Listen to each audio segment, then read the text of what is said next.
Sometimes wrestling can be too serious, sometimes wrestling can be hard to watch, but thankfully today we have a comedic element thanks to Danhausen, because he has given us a laugh. Welcome back, guys, to Fog Wrestling. We're here to discuss Danhausen, but unfortunately for him, we're not laughing with him, we're laughing at him, because Danhausen was recently asked by the New York Times about the possibility of him ever signing with the WWE. And this is what he had to say regarding that. And let's get straight to the point, because Danhausen did, quote, had no interest in signing with WWE, end of quote. So, yeah, Danhausen keeping it short, keeping it simple.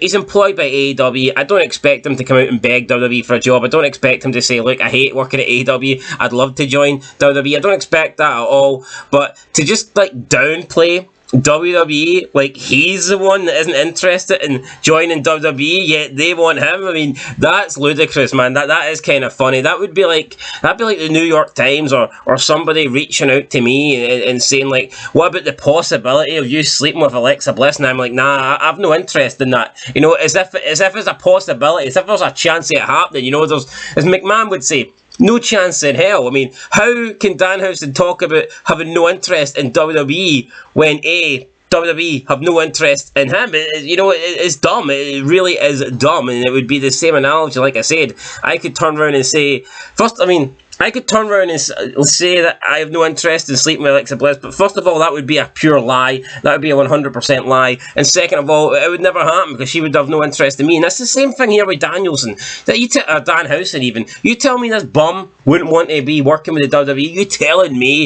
if he had the opportunity to wrestle in WWE, he would turn it down? He would have, in his words, no interest in wrestling for WWE? Absolutely not. So not only is he a liar, he's fucking delusional, because he would want to work with him and WWE would not want to work with him. It's as simple as that. But yeah, Tony Khan also spoke about the fact that and that's all Danhausen did. You know, he has to downplay WWE, pretend he's not interested in WWE to win brownie points with Tony Khan, and it seemed to work, because Tony Khan came out and says, quote, I like to take people's presentation once it's gotten over, once it's gotten golden and been accepted. If you find people that have gotten over with a smaller, hardcore audience, often if you give them a chance on national television, the hardcore audience will vouch for them. Quote. Then Khan also went to say about Danhausen, he said he's a very smart person, and that's why he teamed him up with Hook in the last year. I mean, first of all, what is Tony Khan talking about?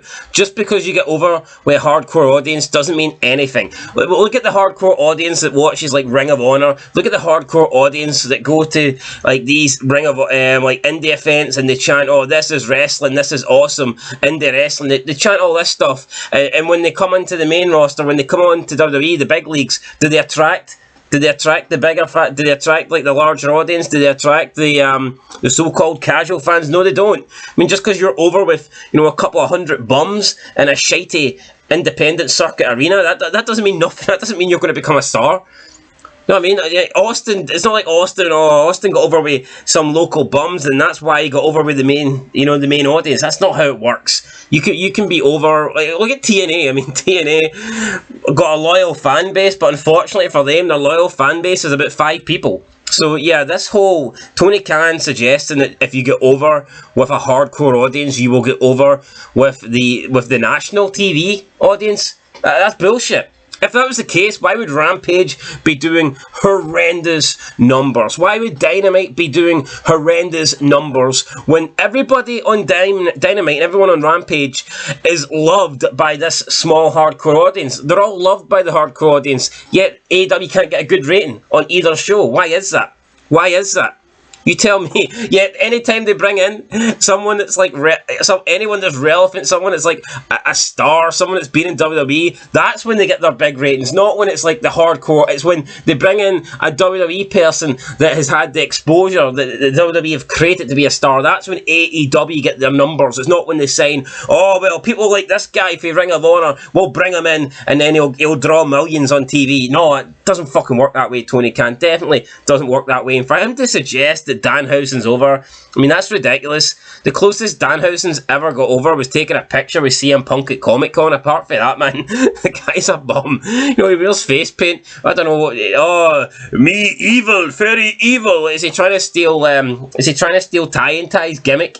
I mean, he's a poor man's Tie and Tie. Tie and Tie were 100 times better. Very evil. 100 times more evil than Danhausen. So yeah, I mean, Danhausen says he's no interest in joining WWE, but come on. First of all, WWE would need to have interest in signing you to make that happen. And newsflash, spoiler alert, they don't. And second of all, Danhausen's just a liar. He would jump at the chance of going to WWE, and to suggest that he wouldn't, you know, that is mad. That's absolutely crazy. So yeah, Danhausen, I guess there's two things we know about you. A, you're not a draw, you're not a star, you're not over. And B, you're not a reliable source. You're not trustworthy, because you've just flat out lied here in saying that you have no interest in signing with the WWE. But anyway, guys, that's it. Let me know your thoughts down below. Do you think Danhausen is the one that had no interest and he's like, you know, dodging offers from WWE, or would he jump at the first one he gets? I think I know what the answer to that would be. So yeah, let me know what you think down below. I'll catch you in the next one, and of course, until then, been Fog Wrestling. Thanks for watching, and peace.